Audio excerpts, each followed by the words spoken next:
ఈ సభలో ప్రజా సంక్షేమం కోసం మాత్రమే చర్చలు జరగాలి. వాదోపవాదాలు హద్దులు దాటకుండా ఉండాలి.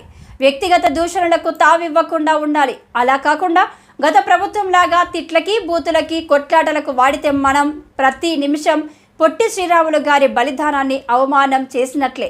మాన్యశ్రీ ఆంధ్రప్రదేశ్ ఉప ముఖ్యమంత్రి కొనిదెల పవన్ కళ్యాణ్. ఉండాలి, వ్యక్తిగత దూషణకి తావివ్వకుండా ఉండాలి. అలా కాకుండా గత ప్రభుత్వం లాగా ఈ సభని తిట్లకి బూతులకి కొట్లాటకి వాడితే ప్రతి నిమిషం పొట్టి శ్రీరాములు గారి బలిదానాన్ని అవమానం చేసినట్టే. ఒక గొప్పవాడు, ఒక మహానుభావుడు బతికినప్పుడు మాత్రమే కాదు, చనిపోయిన తర్వాత కూడా కొన్ని తరాలు ఉపయోగపడతారని నిరూపిస్తారు.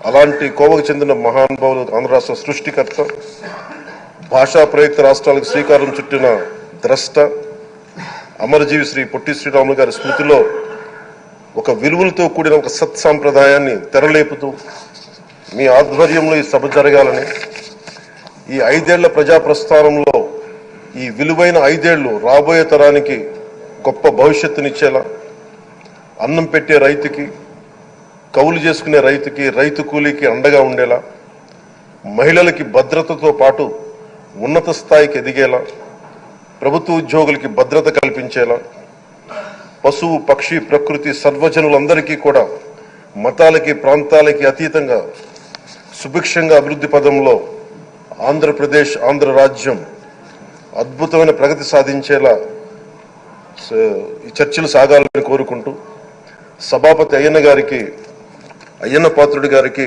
మీ ఆధ్వర్యంలో ఈ సభ ఒక సరికొత్త సాంప్రదాయానికి, సత్సాంప్రదాయానికి ఇది తెరతీయాలని కోరుకుంటూ మీకు మరోమారు శుభాభినందనలు తెలియజేసుకుంటాను.